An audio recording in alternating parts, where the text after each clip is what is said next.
Dalam sebuah ruangan sunyi, berdiam seorang putra mahkota nakal dari klan bangsawan tinggi. Ia telah memicu banyak prahara di akademi, meskipun menyandang status elit tersebut. Saat itu, Edward Taylor yang duduk di tepi ranjang, menerima surat pernyataan atas dosa-dosa yang telah ia perbuat, seperti berucap kasar di hadapan Putri Poenia, mencurangi ujian masuk Akademi Sylvania, mengabaikan etika, serta mencoreng nama baik keluarga, yang mana semua itu mutlak tidak bisa dianggap remeh.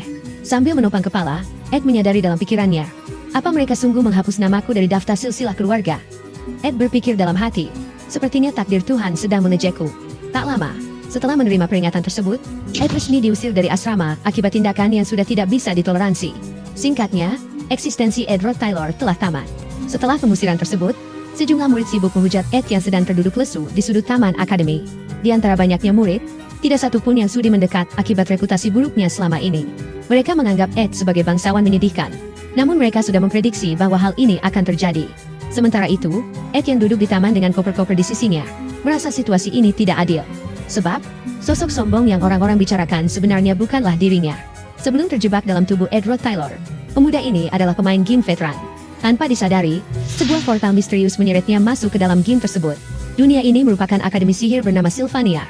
Dari game terbaik tahun ini berjudul Pendekar Pedang Sylvania yang gagal. Umumnya, orang yang terlempar ke dunia game akan menjadi putra bangsawan jenius atau pemburu peringkat atas yang melampaui hukum.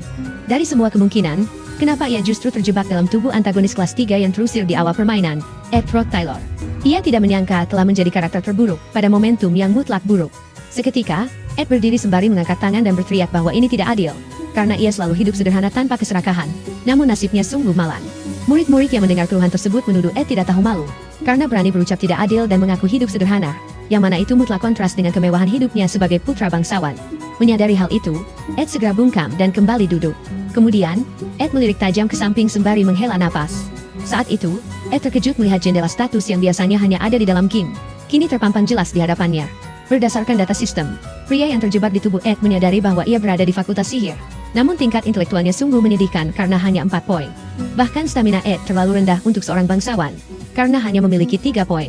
Pria itu tidak heran jika Ed hanyalah antagonis remeh di skenario awal yang bahkan buram dalam ingatannya. Ia bahkan tidak ingat apa yang akan menimpa Ed di masa depan. Namun, tiba-tiba, pria itu terbelalak karena mengingat sesuatu. Rupanya, di sudut akhir kredit game, bangsawan Edward Taylor akan berakhir sebagai gelandangan.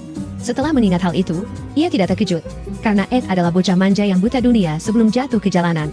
Di bawah naungan pohon dan hangatnya mentari, Ed bertanya-tanya kenapa harus ia yang merasuki tubuh Edward Taylor. Ia tidak tahu alasannya, dan tidak perlu mencari tahu. Ed segera mengangkat kopernya, dan membulatkan tekadnya. Jika takdir membawanya ke kehidupan dalam game ini, maka ia akan memastikan untuk bertahan hidup sampai akhir. Dalam dunia game ini, daripada disebut sekolah, Akademi Sylvania lebih menyerupai kota metropolis dengan pegunungan Arken sebagai wilayahnya. Di timur laut akademi, terbentang hutan belantara yang tidak terjamah. Setelah terusir dari asrama, Ed berupaya menghindari tatapan para murid dan berakhir berjalan selama setengah hari. Waktu tersebut cukup baginya untuk memahami situasi pelik pasca pengusiran. Ini merupakan bagian awal skenario yang mutlak ekstrim. Namun, meskipun dibuang oleh keluarganya, Ed menyadari dalam pikirannya, untungnya aku belum dikeluarkan dari sekolah ini. Hal tersebut sungguh krusial karena Akademi Sylvania adalah institusi elit yang menjamin masa depan cerah bagi lulusannya. Selama latar game tetap di akademi, ia bisa memanfaatkan informasi dari 5 kali pengalaman menamatkan game secara maksimal. Oleh karena itu, Ed hanya perlu lulus dari akademi ini agar bisa hidup lebih layak daripada kehidupan sebelumnya. Kini tujuannya telah jelas, yaitu menuntaskan pendidikan di sini. Namun, kendala yang Ed hadapi adalah biaya pendidikan. Meskipun semester ini aman, ia harus mencari cara membayar biaya semester depan. Sambil duduk di atas batu dan menatap jendela status, Ed menyadari dalam pikirannya, apa mungkin aku meraih beasiswa dengan status pendidikan ini? Saat itu, Ed memutuskan menunda urusan biaya karena harus menyelesaikan problem mendasar, sandang, pangan, dan papan. Sesaat kemudian, Ed membuka koper coklat dengan plat kemas mewah miliknya. Di dalamnya hanya ada pakaian mencolok, belati, dan cangkir hias. Meskipun barang tersebut tanpa status fungsional, setidaknya persediaan pakaiannya mencukupi. Sambil terduduk di hutan, Ed menyadari dalam pikirannya, aku tidak punya hunian atau makanan hari ini. Mencari pekerjaan pun mustahil karena reputasi buruknya. Sedangkan ia dilarang kembali ke asrama. Kemungkinan besar, Ed akan menetap di hutan untuk sementara waktu. Untungnya, terdapat sebuah sungai di dekat sana. 10 hari sebelum sekolah dimulai, Ed bertekad memantaskan diri untuk bersekolah. Tak lama kemudian, Ed mengerahkan mantra angin untuk memotong kayu. Dengan napas tersengal, ia bersyukur bisa menggunakan sihir untuk mengumpulkan material ini. Namun, dengan stamina tubuh yang rendah, ia merasakan kelelahan hebat hanya karena memotong 15 batang pohon. Tak hanya lelah, rasa lapar pun mulai menyerang. Seketika, ia teringat petua kakeknya saat kelaparan melanda di masa kecil tentang memakan kulit pohon di pegunungan. Beberapa saat kemudian, Ed merapal sihir untuk memicu api dan merebus kulit kayu di dalam cangkir hias. Setelah direbus lama, Ed menusuk kulit pohon itu sembari berpikir dalam hati. Ini terlihat seperti tekstur dada ayam. Tanpa ragu, Ed melahap kulit pohon tersebut. Ekspresinya tampak sungguh menderita, hingga ia tidak sanggup mengunyahnya. Tak lama, Ed memuntahkan kulit pohon itu karena rasanya pahit dan tidak layak konsumsi. Waktu demi waktu bergulir. Tidak terasa sudah hari ketiga Ed berada di dalam hutan. Setelah menyadari petua kakeknya hanyalah bualan, Ed berpikir dalam hati, aku sungguh membenci kakekku. Setelah menderita kelaparan sehari dan muntah selama 2 hari, Ed menyimpulkan bahwa kayu mutlak bukan untuk dikonsumsi. Seharusnya, material tersebut digunakan untuk membangun hunian. Pertama, Ed perlu mendirikan rangka sebagai penyokong bangunan. Ed memerlukan 4 penyangga. Namun ia hanya memiliki 2 tangan. Tak lama, struktur itu runtuh menghantam tubuhnya, dan Ed menyadari dalam pikirannya, pekerjaan ini sungguh tidak mudah.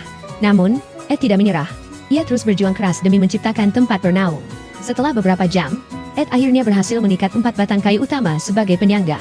Setelah itu, Ed terduduk lesu di tanah dengan tubuh letih dan perut keroncongan parah. Namun, Ed menyadari dalam pikirannya bahwa proses membangun rumah masih sangat panjang. Saat itu, karena mustahil tidur di tanah terbuka, Ed menggunakan pakaiannya sebagai alas tidur. Meskipun mutlak disayangkan, ia tidak memiliki opsi lain. Malam pun tiba, di bawah cahaya bulan purnama, Ed tetap terjaga melanjutkan pembangunan tempat tinggalnya. Keesokan harinya, sinar mentari mulai menyinari cakrawala. Akhirnya, Ed berhasil merampungkan gubuk dari batang kayu. Meski terlihat rapuh, setidaknya ia memiliki tempat bernaung. Sesaat kemudian, jendela status muncul di hadapannya. Rupanya, sistem memberikan notifikasi bahwa Ed telah menyelesaikan tempat berlindung kayu sederhana. Meski tampak kasar dan kumuh, bangunan ini akan hancur seketika jika tidak dirawat. Sistem juga menginformasikan bahwa Ed memperoleh kemampuan pengrajin pemula dengan tingkat kepraktisan level 4. Dengan kantu mata menghitam, Ed menatap status itu sembari menyadari dalam pikirannya. Sistem kerajinan ternyata muncul sekarang. Seketika ia teringat bahwa Ed selama ini hidup sebagai bangsawan yang buta akan kriya. Padahal, Ed lebih berbakat dalam kecekatan dibanding sihir. Lalu, suara perut Ed terdengar kian nyaring menuntut suplai makanan. Beberapa saat kemudian, sistem kembali muncul mengabarkan konstruksi Ed telah rampung dan keahlian kerajinannya meningkat. Sistem juga memberitahukan pencapaian baru. Ed berhasil menciptakan tombak sederhana. Sebuah belati yang diikatkan pada dahan pohon yang diasah. Alat ini bisa digunakan untuk berburu, namun mutlak kurang tajam. Tak ingin membuang waktu, Ed berdiri di sungai dan mengangkat tombaknya tinggi-tinggi. Setelah bertahan 2 hari tanpa makanan dan melakukan kerja fisik luar biasa berat, seharusnya Ed tidak sanggup bergerak. Namun dorongan depresi seolah memacunya. Ed memutuskan untuk berburu ikan di sungai menggunakan tombak tersebut. Setelah berhasil mengamankan beberapa ikan, Ed menggerakkan sihir penapian untuk membakar hasil buruannya. Ed lalu menata 2 ekor ikan di atas batu panas untuk dipanggang. Sambil mengangkat ikannya, Ed berpikir dalam hati, seminggu sebelum sekolah dimulai, aku hanya perlu bertahan seperti ini. Jika ia sanggup bertahan, ia bisa menempuh sekolah tanpa kendala berarti. Saat hendak menyantap ikan, tiba-tiba seorang gadis pirang datang menyapanya. Selama ini, Ed hanya fokus bertahan hidup sampai melupakan hal krusial. Rupanya, di samping Ed telah berdiri gadis cantik bergaun putih dengan rambut terurai. Ia adalah salah satu tokoh penting dalam alur game ini. Namun, dari semua kemungkinan, ia tidak menyangka akan bertemu dengannya di sini. Sosok yang pernah ia lihat di dalam game.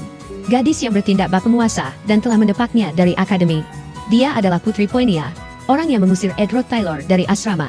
Sambil menyilangkan tangan, Putri Poinia bertanya mengapa Ed masih belum angkat kaki dari tempat ini. Dalam cerita, Ed Rothtailor adalah karakter antagonis yang langsung muncul saat game dimulai. Menggunakan status bangsawannya, Ed memukul teman masa kecilnya yang merupakan karakter utama. Namun tindakan itu mutlak berakhir dengan hukuman. Tidak berhenti di situ, dengan hati penuh dendam, Ed mencurangi ujian masuk Akademi Sylvania milik sang protagonis. Namun, saat itu, ia tertangkap basah oleh seorang gadis peserta ujian yang menyembunyikan identitas aslinya. Gadis itu bernama Poinia Elias Cloel, putri ketiga dari kerajaan Cloel. Sang Putri Poinia memiliki kemampuan luar biasa untuk mendeteksi kebohongan serta konspirasi targetnya. Seketika, Ed Rothtailor yang tertangkap dalam keadaan menyedihkan mulai berdalih. Namun semua kebohongannya terbongkar total oleh wawasan Poinia. Oleh karena itu, Ed resmi diusir dari asrama dan kini seluruh penghuni akademi memusuhi dirinya.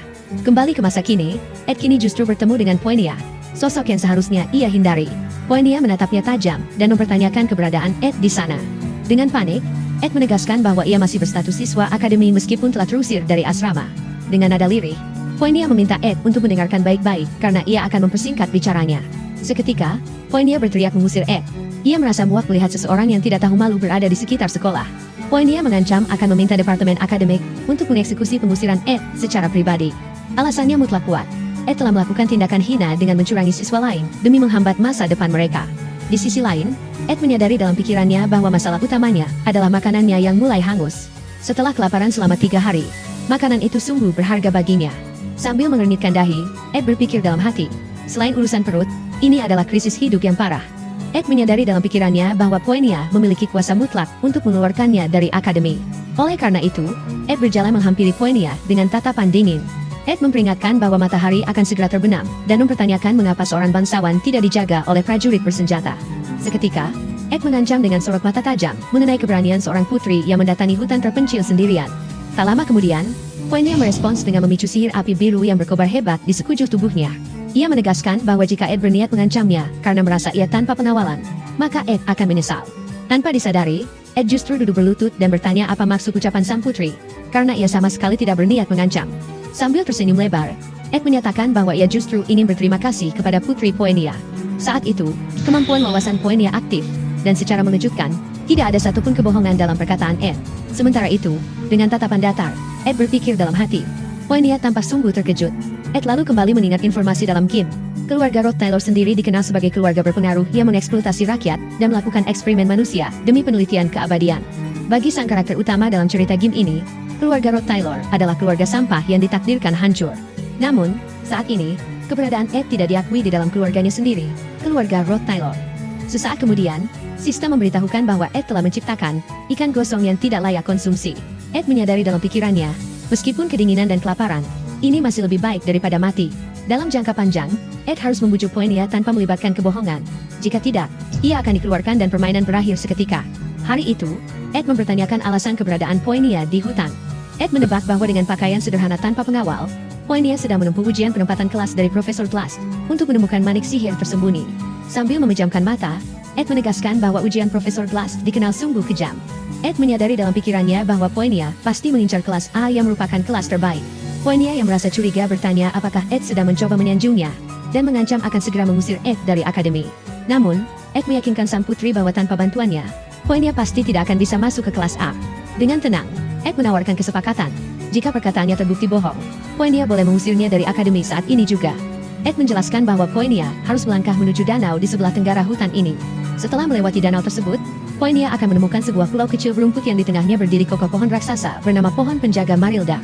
Ed menegaskan bahwa di bawah pohon itu, tepat di sela-sela akarnya yang kuat, tersimpan sebuah manik sihir bercahaya sebagai hadiah untuknya. Akhirnya, Poinia berhasil menemukan manik tersebut, membuktikan bahwa ucapan Ed mutlak tanpa kebohongan. Saat itu, Poinia menyadari dalam pikirannya bahwa Ed Rod Taylor yang ia temui 3 hari lalu jelas merupakan seorang penipu ulung. Ia masih mengingat dengan jelas kondisi menyedihkan saat itu. Namun, Ed yang baru saja ia temui tampak sungguh berbeda dan bukan lagi seorang pembohong seperti sebelumnya. Oleh karena itu, Poinia berhasil membawa manik sihir yang ia butuhkan untuk menyelesaikan ujian penempatan kelas.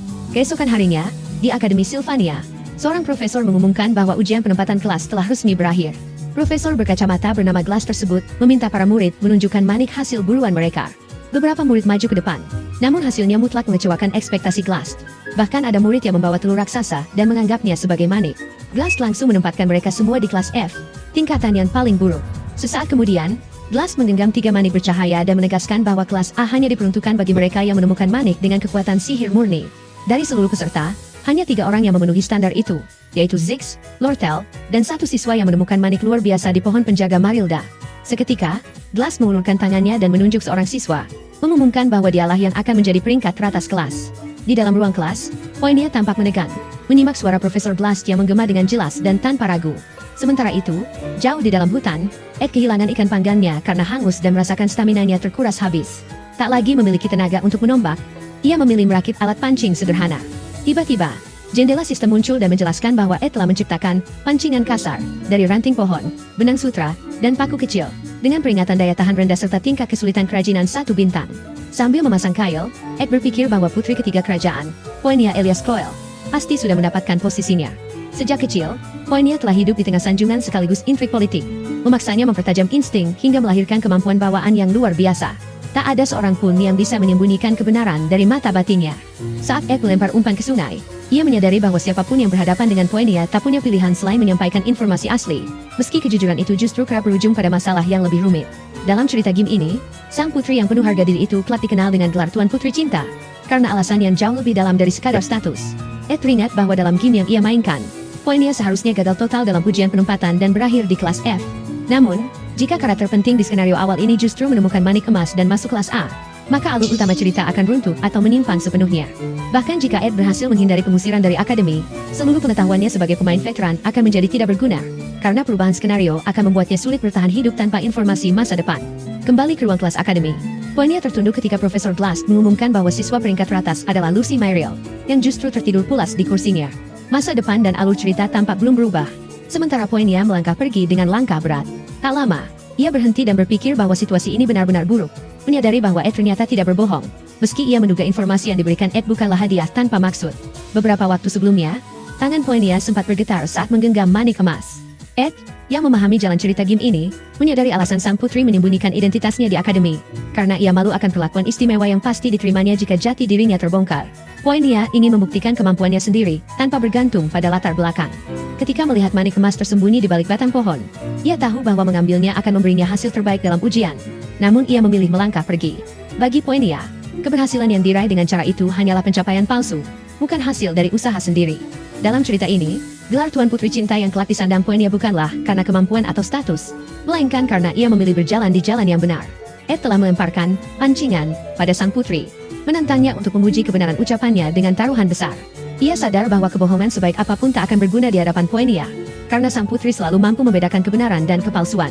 Bahkan jika Ed meyakinkannya bahwa ia akan gagal masuk kelas unggulan, harga diri Poenia takkan membiarkan hal itu terjadi dan akan mendorongnya untuk membuktikan sebaliknya. Namun, kenyataannya ucapan Ed terbukti benar. Ego Poenia tak mengizinkannya mengambil manik emas yang disarankan, dan ia pun gagal masuk kelas A. Dengan kesal, Poenia memukul dinding dan dalam hati bertekad bahwa mulai saat ini ia akan mengawasi Ed dengan ketat. Sementara itu, di dalam hutan, Ed menarik pancingannya dengan penuh semangat dan berhasil menangkap mangsanya. Beberapa waktu kemudian, seminggu pun berlalu, dan tibalah hari ketika Ed harus kembali ke sekolah. Jarak hutan yang luar biasa jauh memaksanya terbiasa berlari sejak fajar agar tidak terlambat, membuat keringat bercucuran saat ia bergegas menuju akademi. Dengan napas tersengal, Ed akhirnya tiba di tempat tujuannya dan sejenak berhenti melangkah. Daun-daun berguguran perlahan saat Ed memandangi keindahan dan luasnya Akademi Sylvania. Di hadapannya, para siswa dan siswi berjalan saling berdampingan, berbincang satu sama lain, dipenuhi semangat untuk memulai tahun ajaran yang baru. Sementara akademi itu berdiri megah sebagai awal dari berbagai peristiwa yang akan datang. Beberapa saat kemudian, di sebuah aula yang besar, upacara pembukaan sekolah resmi dimulai.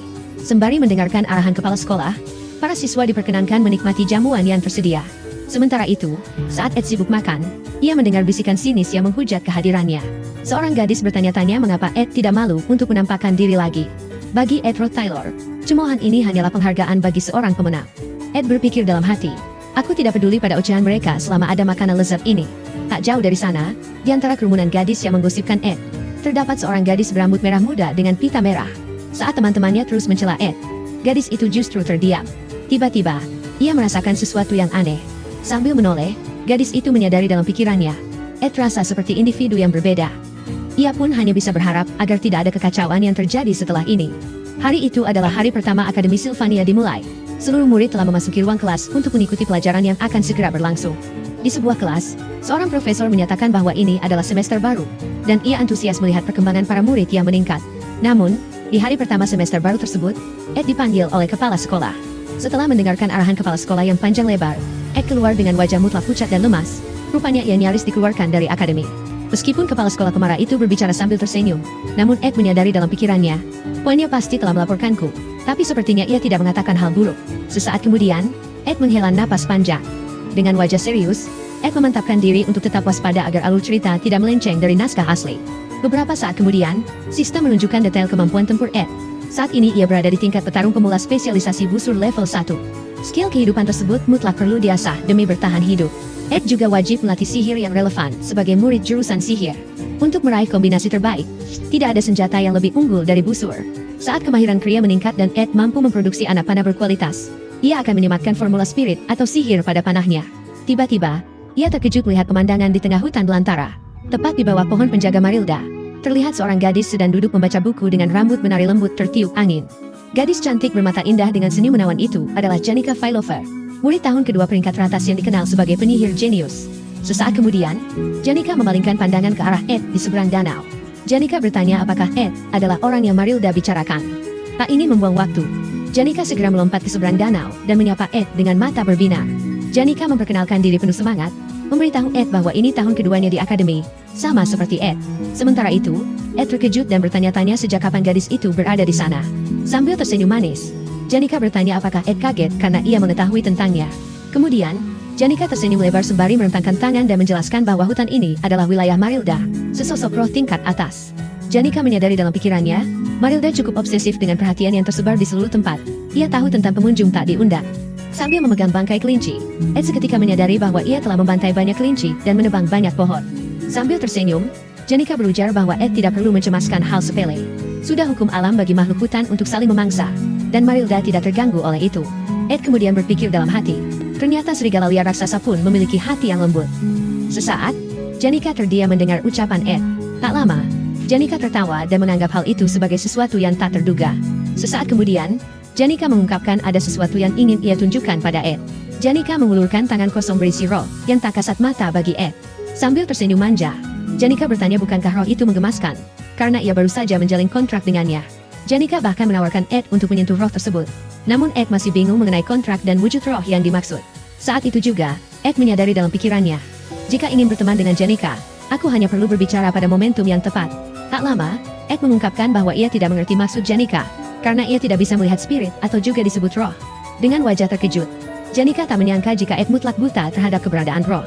Kemudian, Ed berbalik badan dan menyatakan bahwa tujuannya ke sini hanya untuk mencari makan, sehingga ia akan segera pergi. Ed menyadari dalam pikirannya, hanya dengan mengikuti alur cerita asli dalam skenario game ini, aku bisa mempertahankan keuntungan informasi dari pengalaman bermainku, karena aku tahu siapa sebenarnya Janica. Janica Failover adalah tokoh krusial dalam alur cerita game ini, dan oleh karena itu, Ed tidak seharusnya mendekati Janica agar tidak merusak alur cerita. Saat Ed melangkah pergi, pandangan Janica terus tertuju padanya. Dengan tatapan datar, seketika Janica teringat pada ucapan Ed sebelumnya. Ed menyebutkan bahwa seekor serigala liar raksasa pasti memiliki hati yang lembut. Tak lama, Janica mengelus lembut janggut roh peliharaannya. Rupanya, roh tersebut adalah serigala putih raksasa yang hendak diperlihatkan pada Ed. Namun Ed benar-benar tidak bisa melihatnya. Beberapa menit kemudian, Janica merebahkan tubuhnya di atas bulu halus serigala putih di hamparan rumput yang luas. Ia mengeluh karena merasa telah berusaha bersikap baik. Namun Ed hanya meresponsnya dengan singkat. Dengan wajah kecewa, Janica menyadari dalam pikirannya bahwa ini bukan berarti mereka tidak akan bertemu lagi. Dan sejak saat itu ia bertekad mencari tahu lebih jauh tentang Ed yang telah menarik perhatiannya. Beberapa waktu berselang, Ed menyadari bahwa jarak antara gubuknya dan akademi sama sekali tidak dekat. Ia nyaris terlambat meski telah berangkat sejak subuh dan berlari sekuat tenaga. Bahkan hanya dengan berjalan menuju akademi, Ed menjalani rutinitas menggelikan yang justru meningkatkan statusnya. Sementara dari balik pepohonan, Janica terus mengawasi setiap aktivitasnya. Ed memahami bahwa jika ingin meraih beasiswa, ia wajib belajar lebih tekun. Di dalam kelas, ia menulis di lempengan batu menggunakan ranting bakar dan meminjam buku dari perpustakaan. Sementara Janica tetap memperhatikan gerak-geriknya tanpa henti. Di perjalanan pulang, Ed mencuci pakaiannya yang basah oleh keringat untuk digunakan kembali, dan Janica kembali mengintip dari balik pepohonan. Namun tugas Ed belum usai. Ia masih harus memastikan ketersediaan kayu bakar, air minum, dan dendeng untuk hari berikutnya. Itulah sebabnya Ed hanya bisa tidur selama 4 jam setiap hari. Meski begitu, Ed merasa ada hal lain yang jauh lebih mengganggunya. Tak lama kemudian, Ed menyadari kehadiran Janica yang terus membuntutinya sepanjang hari. Ia pun bertanya berapa lama Janica berniat mengikutinya. Terkejut, Janica mempertanyakan bagaimana Ed bisa menyadarinya. Namun Ed dengan kesal menyatakan bahwa akan aneh jika ia tidak mengetahuinya. Dengan sorot mata tajam, Ed bertanya apakah Janica tidak tahu bahwa dirinya dikenal sebagai berandal terburuk, Ed Roth Taylor, sembari mempertanyakan alasan Janica berani terus mengikutinya. Namun Janica dengan tenang menegaskan bahwa predikat berandal hanyalah penilaian subjektif orang lain terhadap Ed. Sebuah pernyataan yang membuat Ed tertegun. Sambil tersenyum, Janica menyatakan bahwa ia bahkan belum mengenal Ed secara pribadi, sehingga ia tidak menganggap Ed sebagai sosok yang buruk. Saat itu, Ed memahami betul bahwa Janica memang memiliki karakter seperti ini. Menurutnya, Janica tampak naif dan bodoh dari luar. Namun sejatinya ia adalah pribadi yang berpikiran mandiri. Namun, mengingat apa yang akan menimpa Janica di masa depan, Ed tak mampu membalasnya dengan senyuman. Sebab, Janica Failover ditakdirkan menjadi bos terakhir di episode pertama, dan memiliki kekuatan luar biasa. Sambil memejamkan mata dan meyakinkan diri sebagai antagonis, Ed menyadari dalam pikirannya, Janica adalah satu-satunya karakter yang tersenyum pada Roth Taylor. Tak lama, Ed mengatakan jika takdir mempertemukan mereka, ia meminta bantuan Janika. Kedua mata Janika berbinar saat mengetahui Ed membutuhkan bantuannya. Dengan wajah serius, Ed menjelaskan bahwa kondisinya sedang kacau dan kesulitan setelah dibuang keluarga. Ed kemudian mengajukan pertanyaan yang membuat Janika terdiam seketika. Ed bertanya apakah Janika bisa meminjamkannya uang.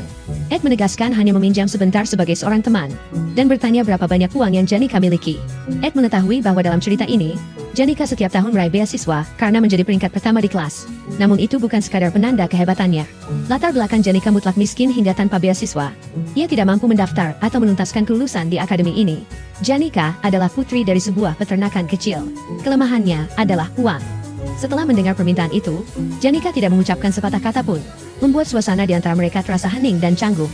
Dalam keadaan itu, Janika akhirnya meminta maaf lalu memutuskan untuk pergi. Sementara Ed hanya terdiam tanpa memberikan komentar apapun, menyadari bahwa ia telah berhasil membuat Janika menjauh dengan memanfaatkan kelemahannya sendiri. 3 hari kemudian, langit terlihat cerah dengan awan putih yang berarah halus di angkasa biru. Sambil menggenggam kelinci buruannya, Ed merasa tidak enak pada Janika.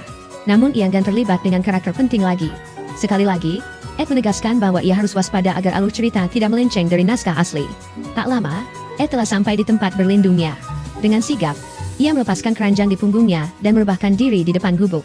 Wajahnya menampakkan kepanikan karena ada seseorang yang menyusup ke dalam gubuknya. Jika diukur dari tingkat kepentingan, dia adalah karakter dengan eksistensi yang lebih kuat dibanding Janika. Subjek kekaguman rekan sekelas bahkan para profesor. Seorang jenius langka sekaligus karakter terkuat dari Gim Pendekar Pedang Sylvania yang gagal. Dia adalah Lucy Myril. Lucy terlihat sedang tertidur dengan lelap di dalam gubuk. Sesaat kemudian, Lucy terbangun, menguap sembari meregangkan otot-ototnya. Sementara itu, Ed bertanya-tanya apa yang Lucy lakukan di lembah gunung ini. Lucy dengan santai menyahut bahwa Ed terlalu berisik, hingga Lucy tidak bisa tidur. Namun, Ed justru merasa bingung dan mempertanyakan apa yang telah ia lakukan, karena sejak tadi ia hanya terdiam. Lucy segera menimpali bahwa bukan Ed yang berisik. Lalu sambil menunjuk ke arah luar, ia menjelaskan bahwa gangguan datang dari sana. Lucy menyebut bahwa seekor serigala raksasa seukuran rumah terus berbicara pada Ed. Ucapan yang membuat Ed terkejut. Rupanya, yang Lucy maksud adalah sosok roh spirit serigala putih raksasa, peliharaan Janika. Dengan waspada, Ed perlahan menoleh ke belakang. Sementara Lucy kembali memberitahu bahwa roh serigala itu meminta bantuan. Roh tersebut menatap Ed dengan sorot yang dalam, dan Lucy menegaskan bahwa permintaannya jelas. Ed harus menyelamatkan Janika, apapun yang terjadi. Sejenak, Ed menatap ke arah yang ditunjuk Lucy dengan gelisah. Pandangannya menyapu udara kosong, berharap, entah apa, mungkin keajaiban kecil. Namun sedetik kemudian, ia kembali menoleh pada Lucy dan menyadari kenyataan pahitnya. Meski Lucy dengan santai berkata ada roh di dekatnya, Ed sama sekali tidak melihat apapun. Tentu saja tidak. Ia memang tidak bisa melihat roh. Sebuah fakta sederhana yang terasa seperti tamparan halus dari dunia ini. Sebelumnya, Ed sempat merasa lega karena berhasil menjauh dari Janika. Sayangnya, rasa aman itu langsung digantikan masalah yang terasa jauh lebih menyebalkan. Lucy justru tertidur di tempat berlindungnya. Ed menatapnya dengan wajah masam, melihat Lucy masih mengangkat tangannya, tapi sudah terlelap pulas, seolah tempat itu memang disiapkan khusus untuknya sejak awal. Lucy lalu kembali berbaring dengan nyaman, berniat melanjutkan tidur. Hal itu langsung memancing kekesalan Ed. Ia meminta Lucy untuk tidak tidur lagi di sana. Namun sebelum amarahnya benar-benar meledak, Ed tiba-tiba terdiam. Ia ingat cerita dalam game ini. Dengan tubuh mungil dan kemampuan berjalan di udara, Lucy adalah karakter yang bisa pergi kemanapun sesukanya, kapanpun ia mau. Cepat, bebas, dan menyebalkan. Seperti seekor kucing liar. Tidak peduli itu puncak menara jam atau atap rumah orang lain. Selama tempat itu terasa nyaman, Lucy akan menjadikannya lokasi tidur tanpa rasa bersalah. Memikirkan hal itu, Ed menghela napas. Tempat tinggalnya kini berada di bagian utara hutan Pulau Aken. Secara logika, seharusnya tak ada siapapun yang mau datang sejauh ini. Setidaknya, itu yang ia pikirkan dengan naif. Namun kenyataan berkata lain. Bagi Lucy, jarak bukanlah masalah. Ditambah angin sepal-sepal dan suara aliran sungai di dekat tempat tinggalnya, Ed mulai memahami satu hal yang menjengkelkan. Tempat ini bukan sekadar persembunyian, melainkan lokasi sempurna bagi Lucy untuk membolos kelas dan tidur dengan damai. Ed merasa kesal. Meski ia sadar, semua ini adalah akibat dari pilihannya sendiri. Keesokan harinya, cuaca terlihat cerah. Terlalu cerah. Seolah dunia ini sama sekali tidak peduli dengan kekacauan kecil yang sedang ia hadapi. Ed termenung, berpikir bahwa ia harus melakukan sesuatu. Tepat saat itu, lingkaran-lingkaran sihir muncul di langit, terbentuk dengan cepat. Dari dalamnya, muncul Lucy, setengah tertidur, lalu turun ke tempat tinggal Ed hanya untuk tidur lagi. Melihat pemandangan itu, Ed hanya bisa menghela napas. Dalam pikirannya, Lucy jelas menggunakan beberapa mantra sihir tingkat tinggi sekaligus. Bukan untuk bertarung, bukan untuk menyelamatkan dunia, melainkan demi kembali tidur lebih cepat. Sebuah prioritas hidup yang patut diapresiasi. Ed berpikir, jika monster kecil ini terus datang ke tempatnya, maka hanya tinggal menunggu waktu sebelum alur cerita utama dunia ini mulai menyimpang. Beberapa waktu kemudian, Ed mencoba mengalihkan pikirannya dengan membuat jebakan berburu sederhana. Sistem pun memberitahunya bahwa ia berhasil membuat jebakan dari tali dan batang pohon, cukup untuk menjebak binatang kecil, dengan level bintang 2. Sebuah pencapaian kecil yang seharusnya memuaskan. Sayangnya, Lucy sudah berjongkok di sampingnya, menatap jebakan itu dengan penuh rasa ingin tahu. Dengan polos ia bertanya, apakah dendeng yang dijadikan umpan boleh dimakan? Ed menolaknya dengan dingin. Namun larangan itu, seperti biasa, diabaikan. Lucy tetap mengambil dendeng tersebut dan memakannya, lalu berkata santai, dendeng ini memiliki rasa yang menarik. Ed menahan emosi. Dalam hatinya ia menggerutu. Monster kecil ini benar-benar tidak pernah mendengarkan. Dan fakta bahwa Lucy terus kembali ke tempat ini hanya memperjelas satu hal. Cepat atau lambat, Lucy akan selalu kembali ke sini. Ed mencoba berpikir jernih. Ia telah membaca semua petunjuk game ini, namun tak satu pun menjelaskan cara mengalahkan Lucy. Tapi sebagai veteran, ia tahu satu hal. Selalu ada celah. Ed menatap Lucy yang masih menikmati dendeng, lalu berkata dengan nada seolah tak sengaja. Ngomong-ngomong, tadi di jalan aku melihat pelayan dari Aula Opelis Hall. Sepertinya dia sedang mencari kamu, Lucy. Ucapan itu langsung membuat Lucy terkejut. Ekspresinya berubah drastis, penuh kegelisahan. Ia terdiam, tubuhnya kaku. Seakan ia dan dendeng di tangannya mendadak berubah menjadi batu. Ed hanya mengamati, menunggu. Sambil memegang topi sihirnya, Lucy berusaha terlihat tenang. Sepertinya, aku teringat ada urusan penting yang harus aku lakukan, katanya, dengan suara yang sedikit tergesa. Tanpa ragu, Lucy melompat ke udara seperti roket, mengucapkan sampai bertemu kembali, lalu menghilang.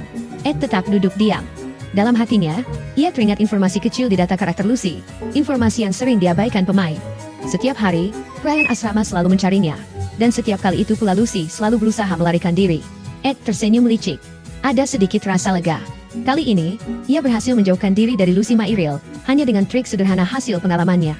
Ed pun membawa kapak dan tali, kembali masuk ke hutan untuk berburu. Sambil berjalan, ia berpikir ringan, Lucy cuma bolak-balik tidur di tempatku selama 2 hari lebih. Harusnya itu tidak akan mempengaruhi alur cerita utama, kan? Namun, tidak akan butuh waktu lama, kelak Ed akan menyadari satu hal. Pemikiran itu terlalu naif. Sementara itu, di sebuah latihan tarung gabungan, sejumlah siswa telah berkumpul di ruangan yang dikhususkan untuk berlatih tarung. Terdengar sorak-sorai dari para murid yang memberi dukungan pada temannya yang sedang bertarung. Latihan tarung gabungan sebenarnya tiruan simulasi duel 1 lawan 1. Untuk meminimalisir bahaya, sebisa mungkin murid tempur menggunakan senjata kayu. Murid-murid yang mengikuti latihan tarung itu diantaranya adalah Quenya sang putri penuh kebajikan, Lortel sang anak emas, Janika sang penyihir roh, Lucy gadis pemalas, pemuda jahat Plebius, dan masih banyak lagi partisipan lainnya. Meskipun begitu, sosok paling krusial adalah sang protagonis, pendekar pedang yang gagal, Taylor Micklor. Dengan mata berbinar, Ed menyadari dalam pikirannya, apa pertandingan selanjutnya adalah giliran Taylor.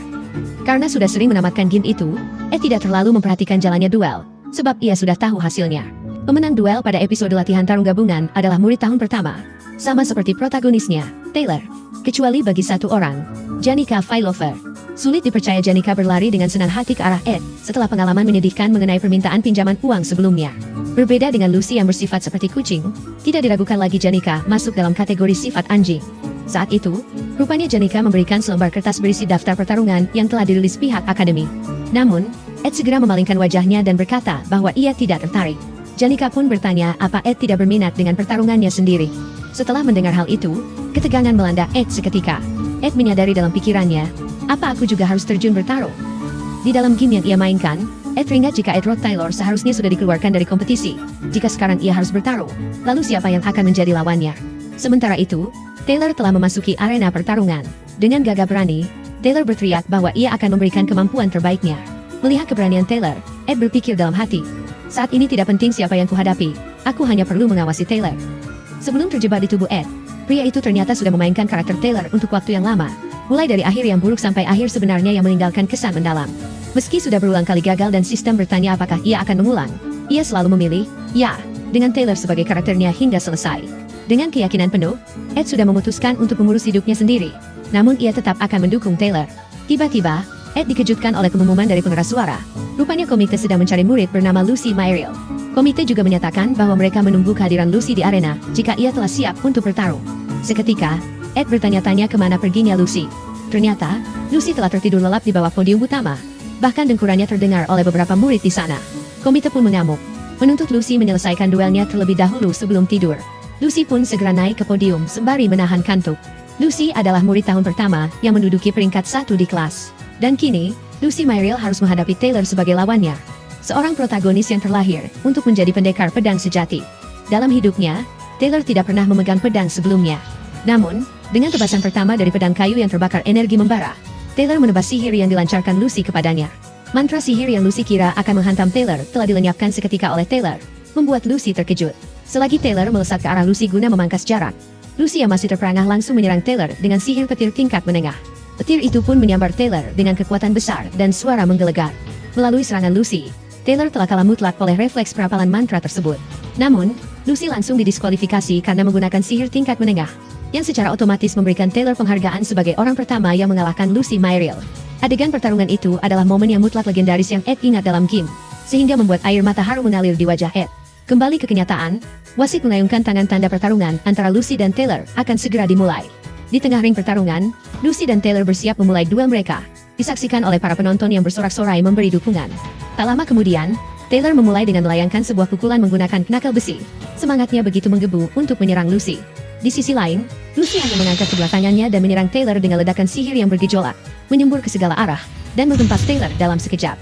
Taylor yang telah terhempas oleh sihir Lucy, seketika menghantam dinding dengan keras, hingga tubuhnya terkulai di lantai. Para penonton pun terbelalak, terkejut dengan kehebatan Lucy yang menumbangkan Taylor dalam sekejap mata. Sementara itu, Ed kagum dengan kehebatan Lucy, meski sebenarnya ia masih berharap Taylor bisa bangkit dan memenangkan pertarungan. Setelah menyerang Taylor dengan sihirnya, Lucy sang pemalas kembali menguap, merasakan kantuk luar biasa. Para penonton bahkan tak menyangka jika pertarungannya telah selesai. Mereka juga berujar bahwa sepertinya Taylor memang tidak bisa menang melawan peringkat 1. Apa gunanya berlari menuju penyihir seperti Lucy dengan tangan kosong? Dalam cerita ini, diceritakan bahwa kehidupan Taylor selalu dipenuhi ujian. Taylor adalah pemuda desa yang kini menjadi murid yang selalu gagal. Taylor juga merupakan murid kurang berprestasi yang tidak pernah mendapatkan nilai bagus sejak mulai sekolah. Sebuah kegagalan yang tidak diakui oleh siapapun. Di saat semua orang mengambil kesimpulan mengenai pertandingannya, Taylor dengan tangan bergetar, perlahan meraih pedangnya. Taylor kemudian bangkit, berdiri perlahan dalam situasi kejam di mana mereka mengasihaninya. Sementara itu, Ed sangat yakin jika di tengah keputusasaan yang dirasakan Taylor, ia tidak pernah kehilangan harapan. Dengan api membara mengelilingi tubuhnya, Taylor kembali bangkit meski dengan langkah tertatih, kembali ke ring pertarungan. Di sisi lain, Ed tersenyum lebar, meyakini jika Taylor bisa melakukannya. Sesaat kemudian, Taylor melesat ke arah Lucy dengan kobaran api sihir di tubuhnya, sambil memegang erat pedangnya. Lucy Myriel yang semula mengantuk, seketika kembali dilanda keterkejutan. Matanya terbelalak saat Taylor meluncur ke arah dirinya. Sementara itu, Ed yang sudah tahu jalan cerita pertarungan ini berpikir dalam hati, di sini Lucy akan menggunakan sihir petir. Namun, tiba-tiba, Ed terkejut karena dugaannya ternyata salah. Rupanya, di saat pedang Taylor hendak menusuk kepala Lucy, Lucy telah terlebih dahulu mengeluarkan sihir pusaran angin, memblokir laju pedang agar tak mengenai dirinya. Tak lama berselang, sihir pusaran angin itu memancarkan cahaya terang kehijauan ke segala arah, bagaikan kilat yang menyambar liar di udara. Sementara itu, Taylor dengan sekuat tenaga bertahan menghuluskan pedangnya ke arah Lucy. Namun, kekuatan Lucy memang tak bisa diragukan. Cahaya terang itu berubah menjadi bayangan seekor serigala raksasa yang menunjukkan taring tajamnya. Tak hanya itu, sihir yang dihempaskan oleh Lucy juga membuat pusaran angin yang besar, mendorong tubuh Taylor ke udara dengan tekanan kuat. Asap putih pun menyembur ke udara, membawa tubuh Taylor dan menghantamkannya ke tiang bangunan yang tinggi. Sesaat, tubuh Taylor tersangkut di tiang bangunan. Orang-orang pun terlihat panik dengan kondisi Taylor, termasuk Ed. Dalam hitungan detik, tubuh Taylor meluncur dari atas hingga membentur lantai dengan keras, bagaikan ledakan yang menimbulkan tekanan udara kuat ke segala arah. Saat itu juga, Ed menyadari dalam pikirannya, sihir yang digunakan Lucy bukanlah petir, melainkan sihir angin yang dahsyat. Setelah kekalahan Taylor secara telak, wasit mengumumkan bahwa pemenang pertarungan ini adalah Lucy Myriel. Sementara itu, di antara asap putih yang menari di udara, Taylor hanya bisa duduk lemas dengan tatapan kosong dan tubuh bersandar pada dinding. Di sisi lain, Ed dengan mata terbelalak tidak menyangka jika Taylor akhirnya kalah. Kenyataan yang tidak sama seperti skenario yang seharusnya terjadi dalam game. Setelah wasit mengumumkan pemenang, Taylor langsung berbalik pergi sambil menundukkan wajahnya. Langkahnya cepat, menyusuri lorong gelap tanpa menoleh sedikit pun. Ed memandangi punggung itu, rahangnya mengeras. Dalam hati ia mendengus. Kalau begini dibiarkan, ini bakal jadi masalah besar. Dan tentu saja, masalah itu ujung-ujungnya jatuh ke kepalaku. Beberapa saat sebelumnya, ketika sihir Lucy bermetamorfosis menjadi bayangan serigala raksasa, sistem sempat menjelaskan dengan dingin. Itu adalah perlindungan angin. Sebuah sihir berkesinambungan yang aktif otomatis, melindungi Lucy dari bahaya mendadak. Sumbernya adalah kontrak dengan roh angin kelas atas, Marilda. Bukan sihir biasa, bukan pula sesuatu yang bisa dianggap remeh. Dalam skenario awal, Marilda dan Lucy adalah dua eksistensi terpisah. Namun kini, setelah Lucy mendatangi Ed beberapa hari lalu, ia langsung paham. Jadi begini, Lucy akhirnya tetap menjalin kontrak dengan Marilda dan jadi lebih kuat. Sebuah perubahan kecil, tapi berbahaya bagi alur cerita. Tak mau penyimpangan itu melebar, Ed langsung berlari mengejar Taylor. Di saat yang sama, suara pengeras komite menggema ke seluruh arena, mengumumkan jadwal berikutnya. Latihan tarung selanjutnya, Ed Roth Taylor melawan Putri Poinia Elias Doyle. Timing yang luar biasa buruk. Seolah dunia ini memang senang bercanda dengannya. Saat Ed berlari, tiba-tiba Poinia berdiri tepat di hadapannya. Namun Ed bahkan tidak memperlambat langkah. Ia menerobos lewat, meninggalkan sang putri begitu saja. Ia membuka pintu dengan kasar. Pikirannya penuh desakan. Taylor harus menang. Dia harus mengangkat pedangnya, menghadapi ketakutannya sendiri. Di belakangnya, Poinia hanya menatap punggung Ed. Alisnya berkerut, bertanya-tanya rencana apa yang sebenarnya sedang ia jalankan. Ed terus mengejar Taylor. Ia tidak bisa membiarkan sang protagonis tumbang, hanya karena keberadaannya di Sylvania. Meski di benaknya sempat terlintas, apa ini benar-benar ada artinya? Ia tetap berlari. Diam saja jelas pilihan terburuk. Taylor, teriak Ed. Dengar aku. Usahamu gak sia-sia. Ed berhenti di depannya dan berkata tegas. Jangan sedih. Gak ada yang memalukan dari kekalahan ini. Dalam hati, Ed menggerutu pahit. Kalau dia hancur sekarang, yang bakal kerja Rodi nanti tetap aku. Berjalanlah dengan gagah. Kau sudah bertarung dengan baik. Hanya saja, lawanmu memang bukan orang yang tepat. Tatapannya tajam. Jangan terpuruk. Di akademi ini, masih akan ada lebih banyak cobaan. Dalam hati, Ed menggerutu pahit. Dan yang harus menghadapinya adalah kamu, bukan aku, Ed Roth Taylor. Sementara itu, orang pertama yang benar-benar menyadari kemampuan bawaan Poinia adalah Kaisar Chloel. Sang kaisar pernah berkata bahwa putrinya lahir dengan berkat dewa. Kedengarannya indah, hampir suci. Namun kenyataannya jauh lebih kejam. Kemampuan Poinia bukan sekadar anugerah. Ia bisa mendeteksi kebohongan dan konspirasi. Sebuah kemampuan yang membuatnya bertahan di istana yang dipenuhi tipu daya tanpa akhir. Dari jurang gelap itulah bakat itu tumbuh. Bukan sebagai hadiah, melainkan sebagai alat bertahan hidup. Dan itulah alasan Poinia begitu percaya diri. Bahkan terlalu percaya diri. Lewat deteksi kebohongannya, Poinia melihat sesuatu yang menjijikan di balik tatapan keluarga kerajaan yang memujanya. Sebuah jurang busuk yang mereka sembunyikan dengan senyum dan pujian. Sang putri cinta hidup seolah-olah ia tak menyadarinya, memilih pura-pura buta demi bertahan. Tak lama kemudian, Ed sudah kembali ke ring pertarungan. Ia menyingsingkan lengan bajunya dan menatap Poinia. Putri, katanya santai. Tolong jangan serang terlalu keras. Dalam hatinya, Ed berpikir dingin. Dengan kemampuannya, dia tak punya pilihan selain melihat kejujuranku. Poinia menatapnya lekat, lalu menjawab. Kalau begitu, kau juga jangan menyerang dengan serius. Namun sebelum pertarungan dimulai, suara cemoohan langsung meledak dari para murid. Pura-pura baik sekarang, setelah semua yang dia lakukan. Bagi mereka, Ed hanyalah orang keras kepala yang sok mendukung seseorang yang dulu pernah ia ganggu. Poinia memejamkan mata sesaat. Dalam hati, ia mengakui, mereka tidak sepenuhnya salah. Ed Roth Taylor memang pernah memanfaatkan posisinya untuk mempermalukan juniornya. Dan ketika rencananya gagal, ia bahkan tertangkap memanipulasi hasil tes. Pikirannya berputar pelan. Dulu Ed memang seperti itu. Tapi dia bicara jujur sampai aku bisa menemukan manik ajaib. Meski akhirnya tak kuambil. Jadi sebenarnya, Ed ini orang seperti apa? Ingatan lain segera menyusul. Ia teringat bagaimana Ed tadi mendukung Taylor di arena. Namun di matanya, itu lebih terlihat seperti keputusasaan seorang Ed Roth Taylor. Bukan keberanian atau niat mulia. Tak lama kemudian, wasit memulai pertandingan antara Ed dan Poinia. Poinia menatap Ed dengan saksama. Semakin merasa pemuda di depannya ini sulit ditebak. Perlahan ia merentangkan tangan. Air berkumpul, berpendar biru, membentuk bola bercahaya dengan lingkaran sihir yang berputar rapi di sekelilingnya. Aku akan mendapatkan kesimpulan dari duel ini, ucapnya tegas. Aku menyerang lebih dulu, lanjut Poinia. Pusaran bola air berputar di telapak tangannya. Tanpa membuang waktu, ia meluncurkan sihir itu lurus ke arah Ed, yang berdiri tanpa sikap bertahan sedikitpun. Sihirnya angin dan api. Bagaimana dia akan menanggapi serangan air ini? Pikirnya dingin. Poinia sudah menduga Ed akan menghindar atau membalas. Namun yang terjadi justru sebaliknya. Ed dia membeku, membiarkan bola air itu menghantam tubuhnya. Poinia terkejut. Dalam sekejap, Ed terlempar dan terkapar di lantai. Pakaiannya basah kuyup, tampak menyedihkan. Beberapa detik kemudian, Ed bangkit setengah badan dan berkata singkat, "Aku kalah." Mata Poinia terbelalak. Ia tidak bisa menerima itu. Dia bahkan tidak mencoba menangkis, padahal sudah melihat lintasan seranganku. Di sekeliling arena, tawa meledak. Para murid menertawakan Ed tanpa ampun. Menurut mereka, Ed jauh lebih buruk dari Taylor. Sok hebat, tapi tumbang hanya dengan satu serangan. Dan tentu saja, pujian demi pujian langsung mengalir untuk Poenia. Sambil berdiri tertatih dan memegangi perutnya yang sakit, Ed berkata, "Pertarungan yang bagus. Aku belajar banyak." Poenia menatapnya dengan serius. Setelah naik podium, dia bahkan tidak menatapku sama sekali, batinnya. Tak lama, wasit mengumumkan pemenangnya.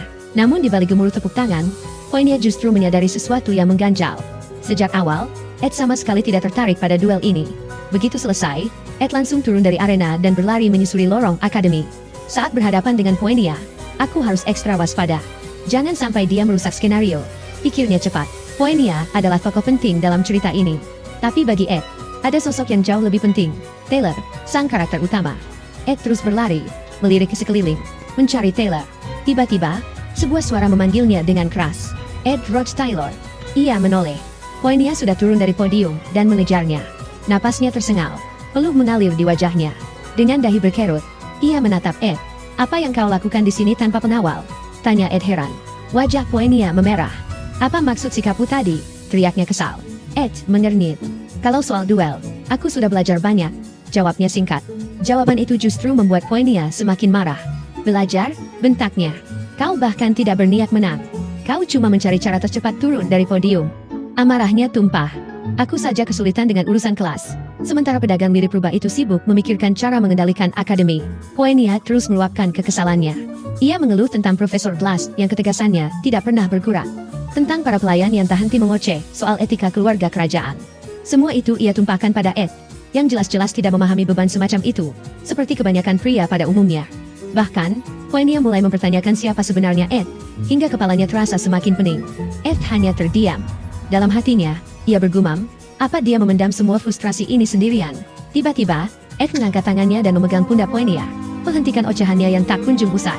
Sambil menatap Poenia dalam-dalam, Ed berkata dengan suara rendah namun tegas, "Tarik napas pelan-pelan. Tidak ada gunanya panik seperti itu." Hingga akhirnya, bahu Poenia yang semula tegang mulai mengendur. Tiba-tiba, Poenia menutup wajahnya karena malu, bertanya-tanya apa yang sebenarnya sedang terjadi. Pipinya memerah, dan Poenia berkata, "Lupakan kejadian barusan." Tintanya lirih. Wajahnya memerah. Entah karena malu atau karena sikap Ed yang terlalu lembut untuk situasi seberisik ini. Ed menghela napas. "Kalau begitu, aku boleh pergi sekarang?" tanyanya hati-hati. Sayangnya, Poenia belum selesai. Ia terus berbicara, mengakui dengan jujur. "Aku punya kebiasaan buruk. Aku selalu menebak isi pikiran orang lain." Ia memejamkan mata. "Mungkin karena aku terlalu lama hidup di istana." Ed, yang jelas sedang diburu waktu, hanya bisa menahan kekesalan. Dalam hati ia hampir ingin menangis. Kenapa sekarang? Poenia terus mengoceh tanpa memberinya celah sedikit pun untuk mencari Taylor. Poenia lalu membuka mata. "Aku ingin bertanya sesuatu. Bukankah kau berusaha memutus hubungan dengan keluargamu?" katanya pelan namun tajam. "Karena kau tahu sisi gelap mereka." Lalu ia menunjuk Ed. "Dan alasanmu mengganggu Taylor, itu supaya kau punya alasan untuk diusir dari keluarga Roth Taylor, bukan?" Ed menatap Poenia serius. Dalam hatinya ia mengakui, penilaiannya cukup akurat. Banyak yang meleset, tapi soal sisi gelap keluarga Roth Taylor, itu benar. Namun ia segera memalingkan wajah. "Aku tidak tahu apa yang kau bicarakan." Emosi Poenia langsung naik. "Mustahil aku salah," bentaknya. "Kalau begitu, kenapa kau justru menyemangati orang yang ingin kau singkirkan?" Ed mengangkat bahu. "Aku cuma mengejek Taylor. Kalau aku menyemangatinya saat semua orang membenciku, mungkin pandangan mereka akan berubah." Tentu saja, Poenia tidak percaya. Bahkan orang awam pun bisa menebak Ed sedang berbohong. "Tatap mataku," perintah Poenia, "dan katakan yang sebenarnya." Kemampuannya langsung bereaksi. "Kebohongan." "Aku sudah jujur," jawab Ed datar. "Kebohongan lagi." Poenia mengepalkan tangan, berhenti berbohong. Ia menghentakkan kaki. Namun kemampuannya terus memberi jawaban yang sama. "Bohong." Semakin Ed bersikeras, semakin Poenia meledak, bagaikan naga yang siap menyemburkan api. Sementara itu, Ed hanya bisa berpikir dingin. Mengikuti skenario awal adalah satu-satunya harapanku sekarang. Karena Ed tetap bungkam dan Poenia tidak punya bukti nyata, akhirnya ia menyerah. Dengan kesal, ia berkata, "Pergilah." Sambil menunjuk pintu di belakangnya, Poenia menyadari satu hal. Sejak awal, pandangan Ed memang terus tertuju ke sana. Jelas ada urusan penting. "Terima kasih," kata Ed singkat, lalu segera melangkah menuju pintu. Saat membuka pintu, Ed berpikir, ini pertama kalinya Poenia menunjukkan sisi dirinya yang seperti ini. Sebagai tokoh penting dalam skenario, Poenia selalu terlibat dalam peristiwa-peristiwa yang melelahkan. Ed merasa, mungkin kesalahannya telah menjadi beban tambahan bagi sang putri. Bebanmu, kata Ed sambil berhenti sejenak, jauh lebih berat daripada bebanku. Ia menambahkan, mungkin ini terdengar berlebihan, tapi kau terlihat sangat lelah. Politik itu penting, tapi kau juga harus beristirahat. Ed menatapnya serius. Ini bukan istana. Ini Akademi Sylvania. Mata Poenia terbelalak. Ia tersipu. Selama hidupnya, ia terbiasa melihat kebohongan orang lain. Namun ini adalah pertama kalinya seseorang benar-benar melihat dirinya apa adanya. Tak ingin membuang waktu lagi, Ed langsung berlari mencari Taylor. Dalam benaknya terlintas satu pikiran pahit. Jika Taylor menyerah, hidupku tidak akan nyaman, dan dunia ini mungkin akan berakhir. Tak lama kemudian, Ed menemukan Taylor duduk termenung di bangku taman. Saat berdiri di hadapannya, Ed justru terdiam. Ia tak tahu harus berkata apa.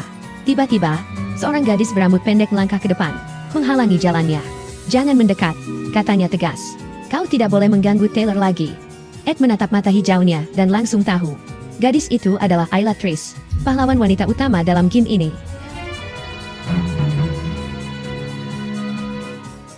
Dengan nada tegas, Ayla berdiri di depan Taylor dan berkata, dia sudah cukup menderita. Aku tidak akan membiarkanmu mengganggunya lagi. Ed, belum sempat Ed menanggapi, Taylor justru bangkit dari bangkunya. Ia menatap Ed lurus dan bertanya, kau masih diizinkan bersekolah di sini? Ed terdiam. Dalam hatinya, ia bergumam pelan. Akhirnya, Taylor benar-benar bangkit. Taylor melangkah mendekat dengan berani. Tatapannya tajam, penuh semangat bertarung yang tak tergoyahkan. Tak peduli sekuat apa lawan yang akan ia hadapi. Tekad itu terpancar jelas dari matanya. Ed pun akhirnya mengerti. Saat ia dan Poenia masih di podium, Ayla, sahabat masa kecil Taylor, langsung berlari keluar arena tanpa menoleh sedikit pun. Ia duduk di samping Taylor, menepuk bahunya dengan lembut, dan berkata, kau bisa melewati ini. Kau selalu hebat. Jangan biarkan satu kegagalan menjatuhkanmu. Ed menyadari satu hal sederhana namun penting. Selama Ayla ada di sisi Taylor, bocah itu akan selalu bangkit, lagi dan lagi. Dengan wajah serius, Taylor lalu bertanya, kenapa kau di sini? Ed, ada urusan denganku. Ed tetap bungkam. Tak satu kata pun keluar dari mulutnya. Beberapa detik kemudian, ia hanya berkata singkat, kau memang mahir menggunakan pedang. Taylor menyipitkan mata. Lalu, rencana apa yang sedang kau susun? Dalam hati, Ed terdiam. Ia menyadari bahwa dirinya telah melewati begitu banyak hal bersama Taylor, selalu berada di sisinya hingga titik ini. Tak lama, Ed memalingkan badan dan berkata, aku tidak merencanakan apapun. Dulu, Ed sempat berpikir Taylor akan menyelamatkan dunia, sementara ia sendiri hanya perlu bertahan hidup. Taylor ia perlakukan seperti bidai yang patuh, protagonis game yang akan menanggung semua beban berat menggantikan dirinya. Namun sekarang, perasaan itu berubah. Ed merasa lega. Bahkan, ia sempat tersenyum kecil. Bukan hanya karena alur cerita yang menyimpang dari aslinya, tapi karena Taylor, karakter favoritnya dalam game ini, baik-baik saja. Dan itu saja sudah cukup. Di bawah cahaya mentari, Ed melangkah pergi, meninggalkan Taylor dengan hati yang sedikit lebih ringan. Di sisi lain, Taylor dan Ayla justru saling memandang heran. Sikap Ed terasa aneh, bahkan menjengkelkan. Sok keren, pikir mereka hampir bersamaan. Saat Ed hendak membuka pintu masuk gedung, sebuah ledakan dahsyat tiba-tiba mengguncang udara. Ed refleks menoleh. Atap sekolah meledak. Api menjulang tinggi, membakar langit dengan warna merah menyala. Dengan tenang, hampir terlalu santai, Ed bertanya dalam hati, sudah waktunya. Seekor naga merah raksasa muncul, menyerang akademi dengan semburan api dari mulutnya. Seorang murid segera merapal sihir, membentuk pentagram bercahaya biru. Dialah Lortel, sang anak emas. Ia mengerahkan bongkahan es raksasa dan menghempaskannya ke arah naga. Dalam hitungan detik, tubuh naga itu membeku. Namun es itu mulai retak. Suara pecahan terdengar. Tak lama kemudian, naga tersebut bebas. Perahu penuh amarah dan kembali menyemburkan api. Di atas punggungnya berdiri seorang gadis. Dialah Janica Failover. Dengan wajah imut yang kontras, ia mengendalikan naga api raksasa itu, bertarung sengit melawan Lortel menggunakan sihir roh. Meski adegannya sedikit melenceng dari alur asli, Ed yakin Taylor dan Ayla sedang menyaksikan semuanya. Dalam hati, Ed berharap Taylor membuka matanya lebar-lebar. Ini hanyalah salah satu dari banyak pujian yang menantinya. Salah satunya adalah sosok penyihir jenius dengan kekuatan luar biasa. Penyihir roh yang mampu menciptakan naga api mematikan. Janica Failover. Setelah Lortel tumbang, para murid mengerubungi Janica. Luar biasa. Kau satu-satunya yang bisa mengalahkan murid baru. Mereka memuji kepribadian Janica yang baik dan kemahirannya dalam sihir roh. Janica tersenyum ramah dan berterima kasih. Namun senyumnya memudar saat tim medis berteriak, minggir! Semua minggir! Lortel dievakuasi dengan luka bakar serius akibat duel tersebut. Janica terdiam di tengah pujian yang membanjir. Berbeda dengan insiden Lucy dan Taylor, kali ini Janica justru menjadi pusat perhatian. Latihan tarung gabungan itu berakhir dengan dirinya dinobatkan sebagai pelindung kebanggaan para siswa senior. Sementara itu, Ed membersihkan jasnya yang berdebu. Dalam hati ia bergumam, Janika memang punya banyak teman. Tapi insiden ini justru membuat segalanya makin rumit. Sambil melangkah masuk ke gedung sekolah, Ed berpikir mungkin ini lebih baik. Setidaknya, kemungkinan ia bertemu Janika lagi di hutan, kini semakin kecil. 2 minggu kemudian, di sebuah malam bertabur bintang yang menggantung tenang di langit gelap, Ed akhirnya sadar bahwa dirinya sudah terlalu jauh terseret urusan para tokoh utama. Kepalanya sampai pening. Tanpa mereka, hidup terasa jauh lebih sederhana. Ia bisa belajar, bertahan hidup, dan, ajaibnya, tidak perlu was-was setiap saat. Bahkan, ia berhasil membuat perangkap ikan. Sebuah pencapaian kecil, tapi cukup untuk memastikan perutnya tidak lagi bersekutu dengan rasa lapar. Perkembangan itu juga tercermin dalam sistem. Staminanya yang dulu menyedihkan, hanya 3 poin, kini melonjak menjadi 6. Tubuhnya tampak lebih kekar. Setidaknya cukup pantas disebut manusia yang bertahan hidup. Saat melangkah keluar dari sungai, Ed mengingatkan dirinya sendiri, ini masih terlalu dini untuk bersantai. Dan benar saja, dari balik semak, sepasang mata telah mengamatinya sejak tadi. Janika. Menutupi wajahnya yang memerah, Janika berkata, kau memang hobi bertelanjang di tempat umum? Ya, Ed tersentak. Aku baru selesai memancing. Canggung merayap di udara. Tak lama, Ed menyalakan api unggun untuk menghangatkan badan, sekaligus menghangatkan suasana yang nyaris beku karena salah paham. Ed melirik sekeliling dan bertanya datar, apa sebenarnya yang membuatmu terus datang ke tempat ini? Di depan kobaran api, Janika menatap Ed lebih serius. Aku ingin bicara. Aku butuh saranmu. Sementara tangannya sibuk mengenakan kembali seragam, Ed bergumam dalam hati, dari sekian banyak orang di sekitarmu, kenapa harus aku? Janika lalu berkata pelan, kau pulang lebih awal kemarin. Mungkin kau tidak tahu, aku melukai seseorang saat latihan tarung. Ed mengangkat alis. Siapa? Lortel, jawab Janika singkat, sang anak emas. Ed terdiam sejenak. Bukankah dia memakai mantra tingkat menengah? Duduk di depan api unggun, Janika menunduk. Aku sudah mencoba melupakannya. Tapi, reaksiku waktu itu memang berlebihan. Ia menoleh ke arah Ed. Menurutmu, aku harus minta maaf? Meski teman-temanku pasti akan melarang. Karena mereka menganggap Lortel yang salah. Ed menatapnya serius. Kalau kau sendiri merasa itu salah, maka minta maaflah. Jangan menunggu keadaan membenarkanmu. Dalam benaknya, Ed sadar. Janika adalah siswi tahun kedua yang ceria, disukai semua orang. Jika ia merasa bersalah, akan ada banyak orang yang membelanya. Janika menghela napas. Aku tahu, punya banyak pembela tidak berarti kesalahanku hilang. Di titik itu, Ed akhirnya mengerti kenapa Janika datang jauh-jauh ke hutan. Janika meregangkan tubuhnya dan tersenyum. Kau hebat, Ed. Kau tidak langsung memihakku. Ed yang sedang merajut jaring berkata pelan. Maaf kalau ucapanku menyinggung. Janika tertawa kecil. Tidak sama sekali. Dengan tatapan dalam, Janika berkata, aku tidak tersinggung. Dalam hatinya, ia berpikir, Ed setahun lalu bukanlah orang seperti ini. Perhatiannya kini sepenuhnya tertuju pada Ed. Bahkan ketika Ed dulu pernah meminta uang dalam keadaan terdesak, Ed tidak menunjukkan raut putus asa seperti orang lain. Meski Ed seakan menjaga jarak. Anehnya, Janika tidak merasa ditolak. Justru sebaliknya.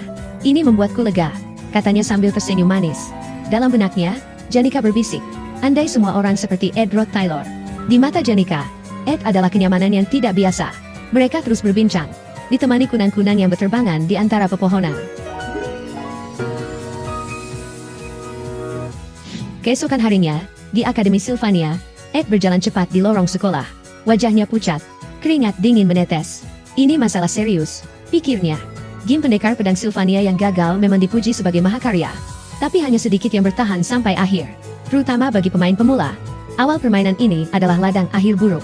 Jika pemain yang memakai karakter Taylor menyelamatkan seorang gadis saat serbuan kobold, rahasia sang anak emas akan terbongkar. Akibatnya, Taylor diculik dan tewas. Akhir buruk. Jika pemain mengabaikan Ayla Triss dan justru membentuk unit dengan sang anak emas, Ayla jatuh dari tebing dan mati. Akhir buruk.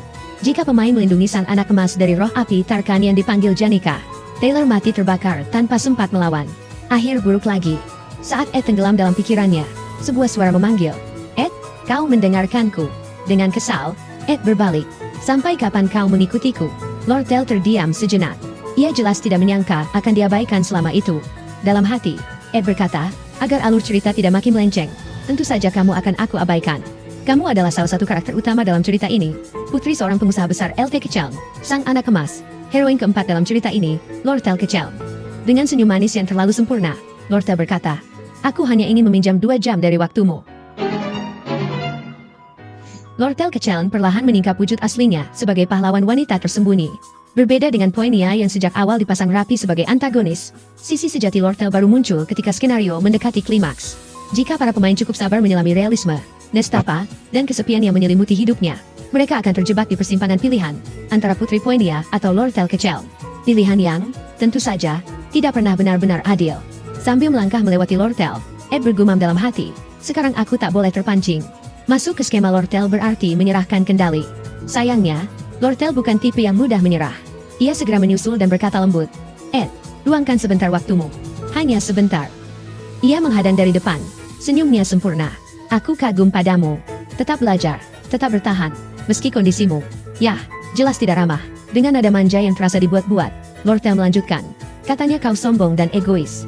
Tapi itu tidak masalah bagiku. Ia lalu mengulurkan 3 koin emas. Kilauannya cukup untuk membungkam banyak orang. Oh ya, ku dengar kau belakangan dekat dengan Janika. Bantu aku berteman dengannya. Tatapan Ed tertancap pada koin-koin itu. 3 koin emas, setara upah sebulan bagi kebanyakan orang. Ed mendekat, suaranya merendah, tajam. Jadi begini cara sang anak emas membeli koneksi? Pakai uang. Tanpa ragu, Lortel menyelipkan koin itu ke saku Ed. Simpan saja dulu. Memiliki banyak sekutu selalu lebih baik, meski harus mengeluarkan biaya. Ed terkejut. Lortel memahami posisinya dengan terlalu baik. Ia tahu, cepat atau lambat, dirinya akan berhadapan secara politik dengan Putri Poinia demi kendali akademi. Ed tersenyum tipis. Koneksi memang penting. Ia mengulurkan tangan. Baik, kita sepakat. Lortel menyambutnya. Jemarinya masih terbalut perban. Dalam benaknya Lortel bergumam, orang-orang yang terbiasa hidup bergelimang harta selalu runtuh prinsipnya ketika sedang miskin. Dengan uang, sangat mudah menghancurkan mereka yang terpojok karena putus asa, meski hanya digoda oleh sejumlah uang kecil. Banyak orang rela menjual keluarga, martabat, bahkan harga diri demi emas kecil yang berkilau. Sangat mudah menguasai mereka yang putus asa. Sayangnya, ternyata Ed berbeda dari kebanyakan orang. Lortel tersenyum tipis. Kau benar-benar menarik, Ed. Tanpa menoleh lagi, Ed melangkah pergi dari gerbang sekolah. Meski begitu, sesal sempat menyelinap. Andai koin itu diterima, bebannya mungkin sedikit berkurang. Dengan wajah menegang, Ed berpikir, jika Lortel dan Janika disatukan, aku bahkan tak mau membayangkan bencananya. Baginya, menjaga alur cerita tetap utuh kini adalah segalanya. Hari berganti malam. Sikap Ed mungkin terkesan kejam, tapi Lortel Kecil sama sekali tidak merasa tersinggung. Seorang pedagang cerdas tak pernah melepas peluang. Di asrama perempuan, Janika duduk termenung di bawah sinar bulan yang pucat. Tiba-tiba, sebuah suara memanggil namanya. Malam itu, Lortel, masih mengenakan gaun tidurnya, muncul dengan senyum cerah. Janika, aku senang akhirnya bisa bertemu. Di balik senyum manis itu, tekad Lortel telah bulat. Janika Failover akan menjadi sekutu strategisnya. Lortel lalu bertanya pelan, kau masih ingat insiden latihan tarung beberapa hari lalu? Yang menyebabkan keributan besar karena sihir terlarang. Ia menunduk sedikit. Meski sudah berlalu, aku tetap ingin meminta maaf. Sementara itu, Lortel bergumam dalam hati, aku hanya ingin mengukur seberapa hebat siswa terbaik tahun kedua ini. Luka-luka di tubuhnya adalah harga mahal yang harus dibayar. Biaya riset yang, menurutnya, masih masuk akal. Dengan senyum manis yang nyaris sempurna, Lortel berkata, tenang saja, lukanya akan segera pulih. Kau tak perlu cemas. Namun di balik senyum itu, pikirannya berbisik dingin. Janika seperti pahlawan dongeng. Jika begitu, rasa bersalahnya pasti lebih mudah, ditekan sedikit. Tak lama kemudian, Janika menatapnya dan bertanya, urusanmu dengan Ed, sepertinya tidak berjalan mulus. Pertanyaan itu membuat Lortel tersentak. Apa maksudmu? Janika tersenyum kecil. Aku berusaha tidak mencampuri urusan pribadimu. Tapi para roh suka sekali bergosip. Dari naga api sampai kuda es. Hampir semua percakapan di sekitar hutan utara, sampai ke telingaku. Wajah Lortel menegang. Jadi, kau tahu soal 3 koin emas itu? Janika mengangguk pelan. Aku tersentuh. Kau rela menginvestasikan emas demi diriku. Namun tatapannya berubah tenang. Nyaris dingin. Tapi ketulusan sejati tidak bisa dibeli dengan uang. Janika menambahkan, ketika Ed mengembalikan koin yang kau berikan. Entah kenapa, itu justru jauh lebih mengharukan. Sambil menggaruk kepala, Janika tersenyum kikuk. Apa aku terdengar terlalu angkuh sebagai senior? Jujur saja, itu memalukan. Aku harus pergi. Ada kontrak roh tingkat tinggi yang harus kupersiapkan. Dukungan yang kudapat belakangan ini besar. Jadi aku tak punya alasan untuk malas. Saat itulah Lortel menyadari satu hal pahit. Menganggap Janika sekadar pahlawan dongeng adalah kesalahan fatal. Janika tidak buta pada realitas. Ia memahami sisi gelap dunia ini, namun tetap berdiri tegak menjaga integritasnya. Sebelum menutup pintu, Janika menoleh. Maaf soal lukamu. Semoga cepat sembuh. Begitu pintu tertutup, Lortel menyilangkan tangan dan mendengus pelan. Ternyata, menjadikanmu sekutu tidak semudah itu. Tatapannya menajam. Sangat berbahaya. Di kamarnya, Janika duduk dalam gelap. Memaksa diri terus melangkah maju. Dalam hati, ia hanya berharap keberuntungan masih mau berpihak. Di sisi lain, Ed sedang mencuci dan menjemur pakaiannya di seutas tali. Tiba-tiba, Lucy Maeriel mengendus udara. Tanpa peringatan, ia melesat pergi, meninggalkan pusaran angin yang menerpa jemuran. Ed menghela napas kesal. Luar biasa, baru dijemur, sudah kotor lagi. Saat Ed merapikan pakaian, seseorang mendekat. Wanita itu adalah Belle Maya, pelayan senior kediaman Opelis, orang yang dulu pernah mengusirnya tanpa ragu. Belle menatap sekeliling. Aku tahu Master Ed tinggal di sini, karena Nona Janika sering menyebut Anda. Tapi aku tak menyangka Anda tinggal seperti ini, di gubuk rapuh seperti ini. Jujur saja, ini nyaris tidak layak disebut hunian. Namun, saya bersyukur melihat perubahan yang baik dalam diri Anda. Ed hanya membalas dengan canggung. Ucapan Belle terasa menggema di telinga Ed, sementara pandangannya tertuju pada keranjang yang dibawa wanita itu. Pelayan Opelis adalah kelompok elit pengelola asrama, mengatur segalanya dengan sempurna, termasuk logistik dan makanan para murid. Dan isi keranjang itu, bahan pangan berkualitas tinggi, hasil pilihan terbaik dari hutan. Belle lalu berkata, Anda bisa berbicara dengan saya seperti saat tinggal di asrama Opelis. Namun, sesuatu membuat mata Belle Maya melebar. Ed kini tersenyum, mengatakan, tak mungkin aku tidak menghormati pelayan yang bekerja sekeras dirimu. Sambil dengan span bertanya tentang isi keranjang di tangan Belle Maya. Dalam hati Ed, ia mencatat tenang. Belle Maya tidak pernah mempengaruhi alur cerita secara langsung. Itu berarti seharusnya tidak masalah jika dirinya memanfaatkan Belle Maya. Karakter ekstra ini boleh didekati. Sejak saat itu, Ed belajar banyak dari Belle, tentang beri, jamur, dan rempah yang aman dikonsumsi. Ia bahkan menciptakan jebakan ikan sendiri. Jaring yang diikat rapi di tepi sungai, mampu menahan tangkapan selama berhari-hari. Dengan persediaan daging dan ikan yang cukup, masalah pangan nyaris tuntas. Ed menyusun kayu bakar, menyiapkan cangkir berisi air di atas batu penyangga, lalu menyalakan sihir pengapian. Air pun mendidih perlahan. Pada saat yang sama, sistem memberi notifikasi dingin namun memuaskan. Keahlian sihir elemen api meningkat ke level 10. Begitu pula elemen angin. Sambil tersenyum tipis, Ed bergumam dalam hati. Hanya 2 mantra dasar, tapi dipakai terus-menerus. Akhirnya juga naik ke level 10. Berbekal pengetahuan dari Belle Maya, ia bahkan berhasil meracik teh herbal. Ramuan itu mengeluarkan aroma harum yang nyaris terlalu menenangkan untuk kehidupan keras di hutan. Menguasai keterampilan sederhana seperti memotong kayu dan memasak terbukti meningkatkan efisiensi bertahan hidup. Ironisnya, hal-hal sepele justru yang paling menyelamatkan. Saat teh herbal matang, Ed meniupnya perlahan lalu menyesap sedikit. Setelah semua pekerjaan beres, ia duduk santai, menikmati teh sambil menatap matahari terbenam. Senyum lebar menumbang di wajahnya. Tanpa sadar, ia mulai menikmati hidup ini. Namun ketenangan jarang bertahan lama. Di tengah langit senja, sebuah titik cahaya tiba-tiba muncul, seperti bintang yang salah tempat. Mata Ed membelalak. Apalagi ini? Belum sempat ia berpikir lebih jauh, cahaya itu melesat turun dan meledak tepat di atas tanah tempatnya bersantai. Waktu damai Ed langsung lenyap. Tubuhnya terlempar. Secangkir teh panas ikut berterbangan, dan dalam sekejap hutan yang sunyi diselimuti kepulan asap tebal. Ed terkapar. Pikirannya kacau. Apa? Barusan. Ledakan mendadak itu meratakan gubuk yang ia bangun dengan susah payah. Hasil kerja keras berhari-hari, musnah begitu saja. Dari balik asap, muncul cahaya menilaukan. Sesosok tubuh jatuh ke tanah, menciptakan kawah kecil. Itu Lucy. Tubuhnya masih bersinar samar saat ia bangkit dan mengeluh dengan nada seolah baru terjatuh dari tangga. Aku hampir mati, tahu?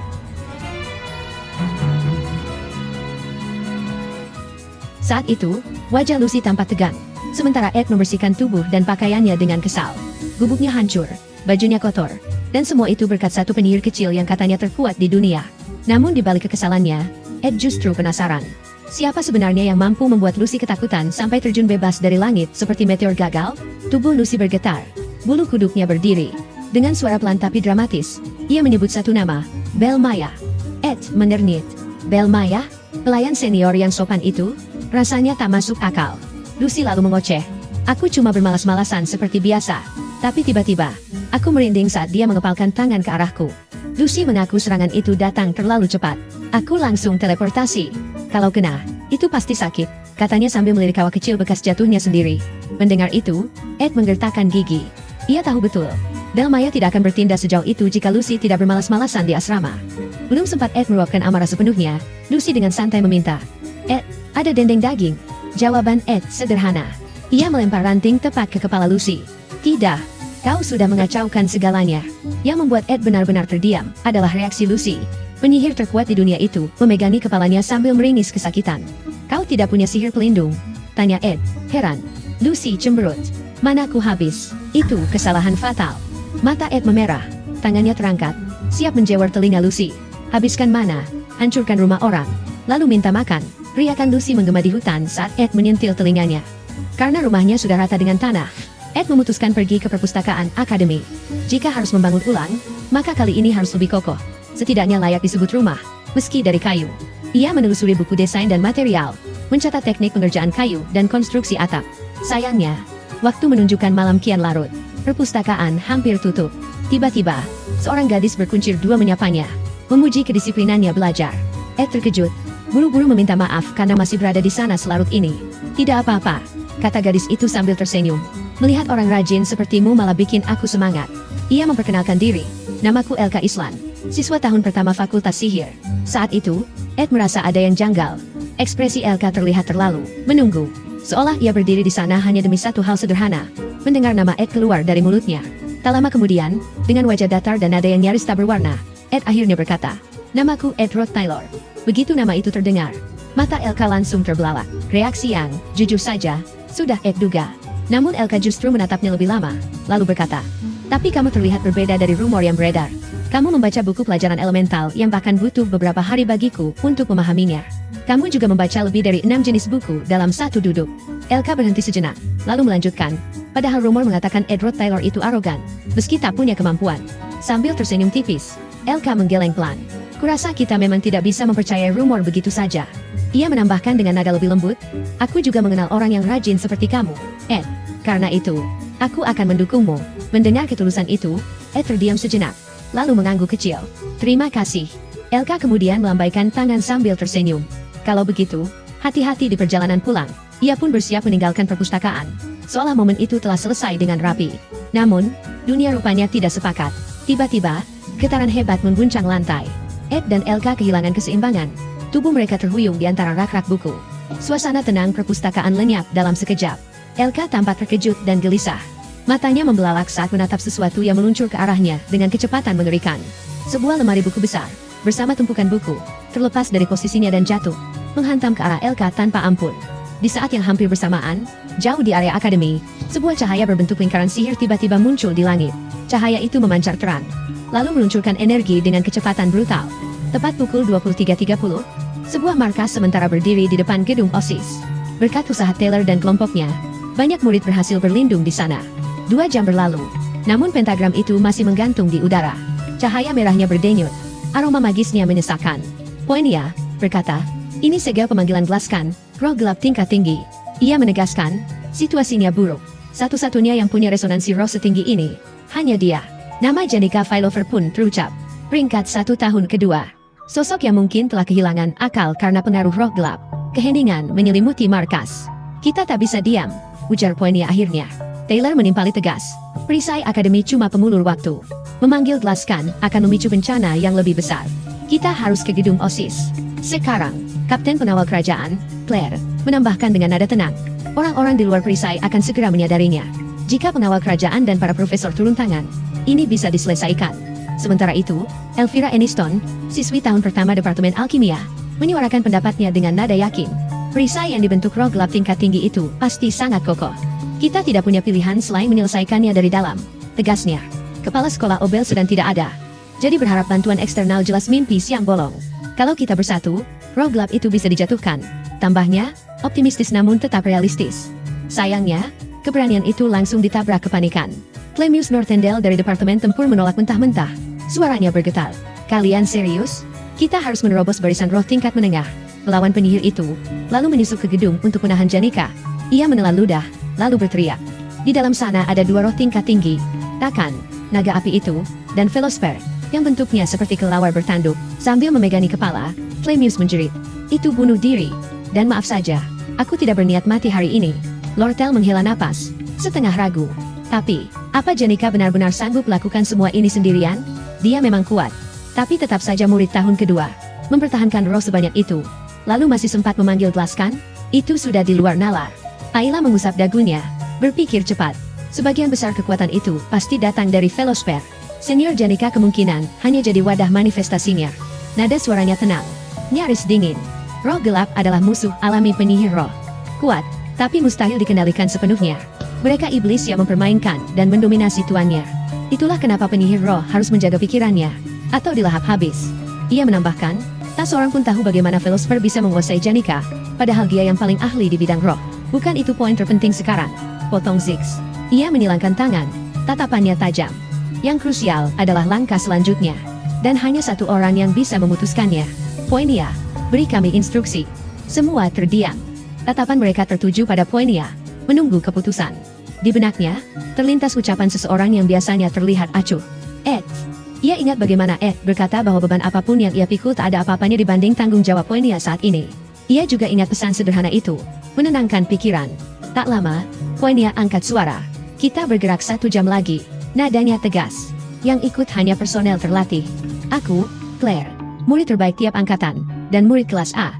Ia menatap mereka satu persatu. Tidak ada ruang untuk keraguan. Mental harus siap. Dan jika terjadi apapun, aku bertanggung jawab penuh. Beberapa menit kemudian, seseorang melapor bahwa pengumpulan massa di gedung profesor telah selesai. Namun kabar buruk menyusul. Aula Audrey dan gudang racun ajaib sedang diserang. Mereka tidak bisa bergabung. Poinia memegangi kepalanya. Dari laporan itu jelas, hanya kelompok inilah yang bisa bergerak. Tiba-tiba, seorang siswa berambut ungu berlari tergesa. Aku baru dari perpustakaan.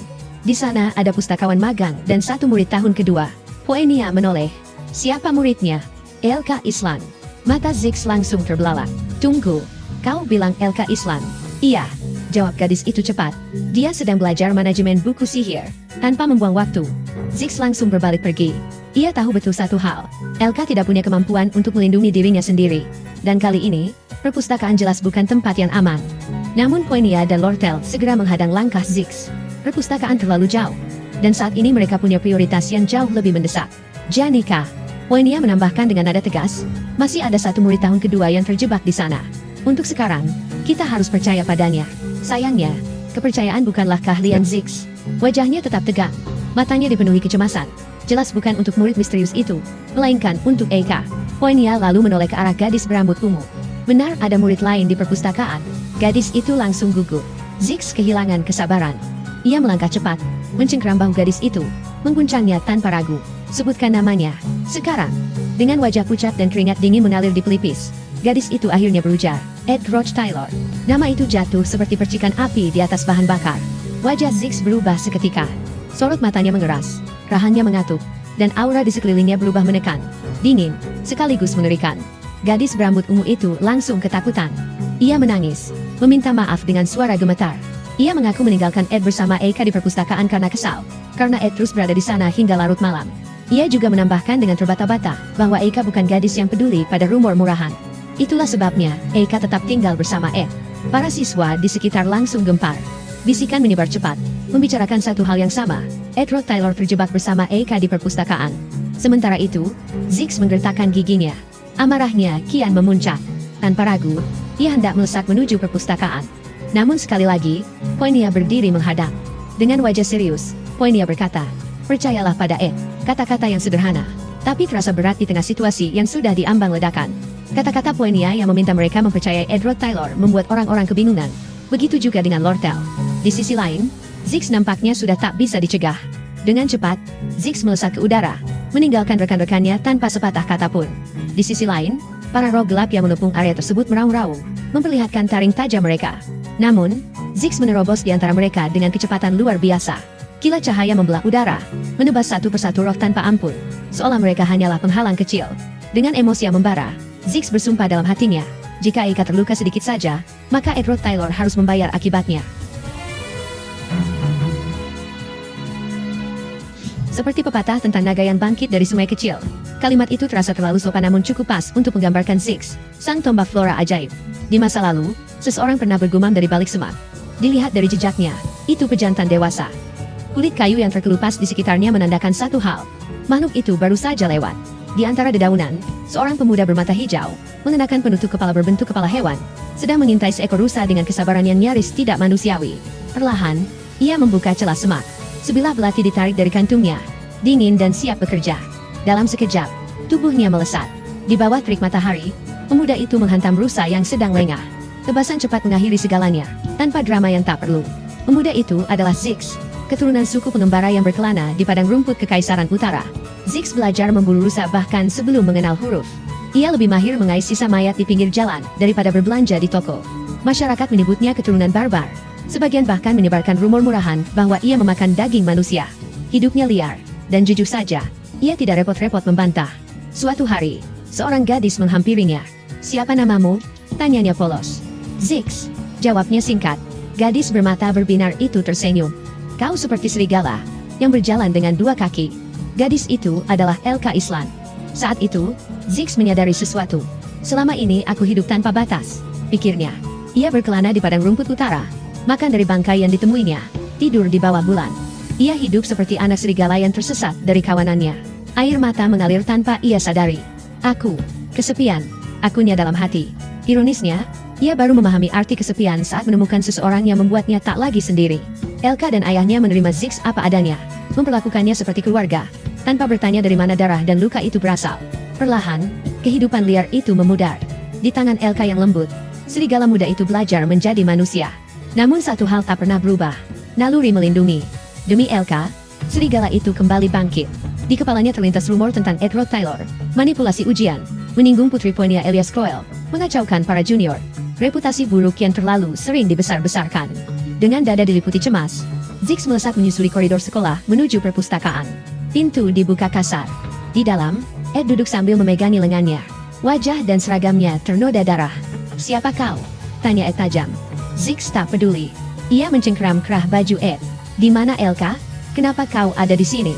Dengan tatapan datar, Ed menjawab, "Ruang baca 3. Zix melepasnya begitu saja dan langsung berlari. Pintu ruang baca 3 dibuka. "Elka," serunya. Tak ada jawaban. Elka tertidur lelap di antara rak-rak buku yang menjulang. Zix menghentakkan tangan ke lantai. "Syukurlah." Ia memegangi kepalanya. Sadar betapa paniknya ia barusan.